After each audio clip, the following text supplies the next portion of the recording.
What's up, everybody? It's your boy Money Mark coming at you guys with another edition of Sneaker Saturdays. We are in here live, not live because we don't have the capabilities, but we're in here. We are in here. It's your boy Money Mark coming at you guys every Saturday. Of course, as you can see, I'm scullied up, so obviously it's still cold in the Midwest where I reside. Hopefully it's a little warmer where you guys are at, and we are here, boy.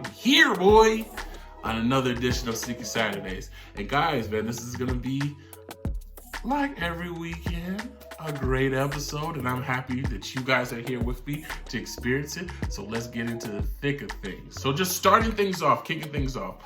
Recently, the closing bid was recently revealed for the Louis Vuitton Air Force and pilot case bid. So apparently they put these things on some sort of bid, essentially. I don't have the full details on the bid itself because I was so enthralled in the price point. That is right. They revealed the price point, boy, and they were not playing. I remember I said in the last episode, I was like, hey, I would love to get a pair of one of these. And obviously I'm a damn fool because the bid on these bad boys, the closing bid, one of the closing bids on the size small, it looks like, was $329. $329,000. Yes. Yes. You heard me, $329,000. And I'm honestly, I just actually want to just double check and make sure I verify the freaking image because honestly, it might be more. But yeah, that's where it's at. That's where we at. I think the reason for this huge exorbitant price on this shoe is because these shoes, first and foremost, well, actually no. So the lot sold at $352,800. So $352,800. That's what it sold at. That's what that lot sold at for a size 5 Nike Louis Vuitton. I'm assuming that's like a whatever. Nike Louis Vuitton Air Force 1. With the pilot case, with that nice little orange pilot case. Let me show you a little whatever. Yeah. And I think the reason for this is this. Essentially, this is more so a collector's item versus a pair of release sneakers. I'm not sure how the friends and family are gonna work. I'm assuming since the friends and family, in my opinion, look doper, those are probably gonna be more costly as well. But we gotta also think about this as well. This is kind of like a collector's item at this point, right? I mean, with the passing of Virgil, a lot of these goods are probably going to be considered, I think a lot of the goods that were released when he was alive are probably going to be considered OG in and of itself. Because if we know anything about the Nike machine is definitely going to take something that's already been done and maximize it and push it out. So we're probably going to start seeing that some of the other off-whites that are going to come out after, of course, the passing of Virgil are going to be more so of the same ilk of the Jordans, the retros that we see. Because obviously there's a clear difference between OG to re-releases and so on and so forth, right? Like if you have a pair of OGs, they just feel different, right? They just feel 100% different. That's why they're all $1,000 on eBay or any other site that you want to go look for OGs on. I'm assuming the same thing's gonna happen with these Louis Vuittons. So yeah, that's where we're at with that. Well, keeping things moving, we have to get to what I would consider the main attractions. So getting into the nitty gritty and the main attractions. So with that, like I mentioned last time, there are shoes, right, that really let you know the sneaker collector. It really lets you know the essence of that person, what they're into. That really lets you know if they really are about this sneaker life. I mentioned some names last week, and one of those names seemed to be gracious enough to drop us with a first look at alternate pair. I am talking about the Griffey Max 1 Marlin colorway, but it's the alternate. Now, I told you about Dion's, I told you about Bo's, and Bo knows this and Bo knows that. But these alternates, first of all, number one, the Griffey Max, in my personal opinion, is just definitely an underappreciated sneaker. It's a super underappreciated sneaker, because if you think about it, like not too many baseball players come out with their own, you know, sneaker. And I think this is also kind of following the tail end of course, the Bow, the Marlins, the KC, the KC colorway for the Bows. I feel that Nike's just also following suit with, of course, the Griffey Max. Now this Griffey Max Alternate colorway, just jumping right into it, just has that Marlins, that cool blue, kind of that teal blue, almost green. Well, really more so blue than green, but teal blue Marlins colorway on that, and predominantly throughout the entire shoe, throughout most of the panels. You get a white stripe kind of towards the middle that heads into the toe box that kind of gives us a little bit of accent, all right? Gives us a little bit of bridge and barrier between all that teal on that. And then also it ends, that white strip kind of ends with the Nike sign kind of towards the toe box, heading towards the middle panel of that sneaker. Actually, this is not a multi-panel sneaker, I don't think, but heading towards the middle of that sneaker as well. On the bottom, of course, you have the bottom sole that has those bubble accents on the bottom itself, with, of course, kind of that little black, I forgot what that, I don't know what necessarily call that, but the little black accents on top of the bubble, essentially. And we have, of course, the black sole, all right? That's on the bottom of that. Of course, we'll have the Nike elements on the bottom sole as well. But on the strap, you, of course, looking at it, and if you know a Griffey Max, in the inside of the Griffey Max, you have a strap that kind of sets from the bottom of the sneaker and it kind of loops all the way around to the outside or the outer panel of the sneaker itself. So, and with that outer panel, of course, we have, with the strap, you have the number 24, which of course was Griffey's number on that bad boy.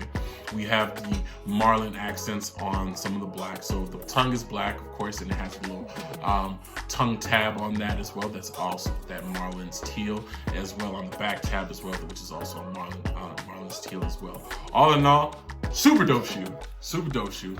I feel that Griffey's always are, Griffey's and these I think everyone, if you have a pair of threes and they're dope, people are gonna notice them, they're gonna like them, especially if you like sneakers. If you have a pair of 11s, I think people are definitely gonna be, on your tip about 11s. I think 11s are probably the most complimented shoes I've ever had. I feel like the unique sneakers that people don't necessarily see every day are the ones that people go, what are those? And I think looking at this Marlins colorway first and foremost, unless you just rock it teal like that, no one really, especially fresh out the box. I just think these are just, they're just too crispy. You're definitely gonna get some heads turned on this one. We don't have a price point yet on this shoe as of yet. We don't even have a date. This is basically just a first look. And like I told you guys, I'm gonna start giving you guys more first looks as prices and due dates come about. I will update you just like I update you on those Louis Vuittons early on in the video, just to give you guys, just honestly give you guys as much time as possible to get your hands on this thing, because look, it's a jump high here. All right, so jumping right into it, we're gonna take things over east. We're gonna go out east to go to a sneaker that has been really doing its thing overseas. This is the Insta Pump Fury by Reebok. Yes, by Reebok. T's, bows, and Rees. And these ain't your regular Rees, all right? This ain't the Rees that Juvenile was walking around in talking about, And we go. I will spare you with my hip hop renditions. But yes, these are not your basic Rees. These aren't your basic pumps. This is the Insta Pump Fury. Now, the Insta Pump Fury has actually been doing its thing over in Japan for a while. It's actually a very popular sneaker amongst streetwear enthusiasts, and it has kind of rose through the ranks in Japan and the Japan market based on more so. I'm not sure necessarily if the Insta Pump, the team that works over Insta Pump is in Japan. Essentially, I'm not necessarily sure why that took over and why that is such a acclaimed sneaker, but the Insta Pump Fury is set to drop today on February 11th. Now, looking at this sneaker and just in general, just to give it a view, and the reason why I feel that you should take a look at it is because A, it is a unique sneaker. It's definitely going to be a head turner, but just looking at it, man, this colorway, this United Arrows Reebok Insta Pump colorway is just sick. And why is it? Because it's just an all white sneaker. So when I say all white, it's like a mixture of white and then kind of like an off-white in and of itself. As you can see when just looking at the sneaker itself, you see that the midsole is definitely a different color than, of course, the actual body of the sneaker itself, which is that kind of off-white silhouette that you see on it as well. Now, looking at it, the most unique feature of this shoe itself is, of course, the fact that midsole is more so a platform-based midsole. So it's conjointed. Well, it's separated essentially. You have your heel sole, and then of course you have the front. On the heel, of course, we have the Insta Pump accents in there, and the Insta Pump pocket, the air pocket. Of course, you have the gray bottom sole as well, and then you got that, of course, that off-white that kind of just sits all over the whole shoe itself. One of the things that's very unique about the shoe is that middle part, or that kind of middle quadrant that you normally see in a sneaker, is completely, it's not completely, but it basically doesn't have, there's nothing in between that. Basically, there's a strap that kind of goes over that connects it from the back to the back of the sneaker to the front, where the pump is essentially, and then besides the strap, there's nothing there essentially. So of course, wear warm socks, or don't wear these in the wintertime. Looking at the tongue, which is the prime, I guess, the prime attraction on this sneaker, you do have the Insta Pump logo on there as well. At this point, I think we all know that the pumping our sneakers does absolutely nothing. But yeah, these bad boys are set to drop, actually, like I said, today. I didn't see a price point on these, which is a little interesting, seeing as they are dropping right before this today, essentially. So take a look at those sneakers, but those are definitely a pair of sneakers I definitely encourage everybody to take a look at. I personally, the Bape pack recently just released, and it just released first looks on the Bape pack as well. I was gonna do a breakdown on those. I might still do it. I personally didn't think to look for those sneakers because anything Bape is just, you know, it's basically a piece of hype history in and of itself. So definitely be on the lookout for those. Let me know what you guys think. If you guys got a chance and you hit on those and you cop those, let me know what you guys think, how excited you are. Let me know how they feel. And yeah, moving along, we're gonna go ahead and finish things off with a restock. So I'm giving you guys like 4 shoes, essentially news on 4 sneakers. I mean, usually I do 3, but I mean, one's a restock and one is just basically confirmation on the bid on the Louis Vuittons.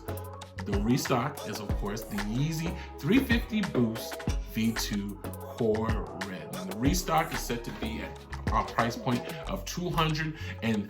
$230. Now, why is this worthy of a whole segment on Sneaker Saturdays? It's worthy because the Core Reds were, in my opinion, one of the hardest 350 Boost colorways that they've ever dropped. And I think it's worthy of a spotlight on Sneaker News. It's worthy of a spotlight on Kicks on Fire. It's worthy of our attention because, I mean, image. Looking at this bad boy, you got, of course, an all black silhouette. The basic Yeezy 350 silhouette, all black with that red stripe that goes all the way from the toe box all the way around to the back of that sneaker with the classic Supply 350 on that, the graphics in between, in that red stripe as well. I mean, honestly speaking, that is the shoe. When I think about Yeezys, like when I think about the Wave Runners, I think about that specific shoe. I don't really think about the other colorways. There have been some other very dope colorways on those Wave Runners, but the Wave Runners, to me, are the dopest pair of that iteration that he made. Same goes with these 350s. The Core Reds are the dopest iterations of 350. It's basic. It doesn't have all the stripes and the highlighter or whatever the case may be, but it just gets the job done. It gives you that bread feeling, and I think Kanye, when he made those, because Kanye is or used to be a Jordan head, right? And I'm pretty sure when Kanye made those Jordans, he made those to kind of just capture that bread essence. So those sneakers right there are super dope. Of course, everything is blacked out. I mean, I don't really need to go into too much details on those. The restock for those has not been announced. The date has not necessarily been announced, but we do have a price point of $230. I think I already did that. There's already a graphic, but I'll do another graphic as well. Whatever. But $230 is going to be the price point on those. When we get a set date, I'll definitely update you guys on the set date. Yeah, I'm excited. So yeah, that's it. That is for updates on you guys. First and foremost, we talked about the Louis Vuitton collaboration with Air Force1 and that $352,800 evaluation on the lot with that pilot case. Crazy. Shoes are now becoming tradable, are now becoming collector's items that are worth more than $1,000. So that's crazy in and of itself. And then of course we went over it and we talked about the alternate for the Griffey Max 1, that Marlins alternate right there. Definitely a super dope shoe. I definitely love that aqua blue teal that goes on with that as well. Definitely want to cop me a Marlins jersey to rock with that as well. That, yes, is worth for me, an avid Cubs fan, to go buy a Marlins jersey to rock that sneaker. I'm gonna buy a Griffey jersey though. I'm gonna buy a Griffey jersey. That's how I'm gonna make it up. All right, and then moving over, we of course got the Insta Pumps, the Reebok Insta Pumps that's doing this thing in Japan, dropping today. Hopefully you guys got a chance to get on those. I usually like to give you guys a little bit more advance warning, but I thought these were dope and I had to talk about them. And then lastly, we talked about the restock for the Yeezys, the Yeezy Core Reds. Is there anything else I need to say about those? Those are coming back. If you didn't get a chance to get them, you got a chance to try to get those now. And yeah, that is what wraps it up. Now, when looking at these, right? If I had to decide out of the four that we spoke about, obviously I don't have $352,000 to spend on sneakers. So obviously the Louis Vuittons, obviously, you know, I'm out looking at the friends. If I figure out once we figure out what's going on as far as friends and family is concerned, I'll definitely let you guys know. I'm not spending. I'm gonna try to get them retail, and I'm not really trying to spend over $300 on the sneaker. That's just my personal preference. That's just how I get down. I mean, I'll dabble with some resale here and there, but that's just not, I ain't there yet. You know what I'm saying? Get some more. Once I get 1 million views, maybe I'll cop a pair of $352,000 sneakers. I would say for myself, the pick for me, of course, is a tie. Yes, a tie. It is a tie between, of course, the Marlins, that alternate Griffey Max 1, and those restocks. I'm not a Yeezy fella, but the Wave Runners and the Core Reds are pairs that I have to have in my personal collection. So definitely it's going to be a tie between those Core Reds and a tie between the Griffey Max. You guys let me know. You guys be the tiebreaker. Let me know which one. Let me know right now in the comments, which one do you guys think is better? I'm going to actually put a clip of this video and put it on social media. Let me know. Griffey Max, Core Reds. What do you think? Holla at your boy. I appreciate you guys continuing to support the page. I appreciate you guys continuing to like, share, and subscribe. Guys, continue to do that. This is what keeps the channel going and what keeps me from just saying, F this, and I will just focus on my day job. Guys, continue to support Logical Crazy Talk Podcast. Continue to support the whole channel. This is your boy Money Mark signing off from Sneaker Saturdays. Oh, my knuckles ain't ashy this time. Peace.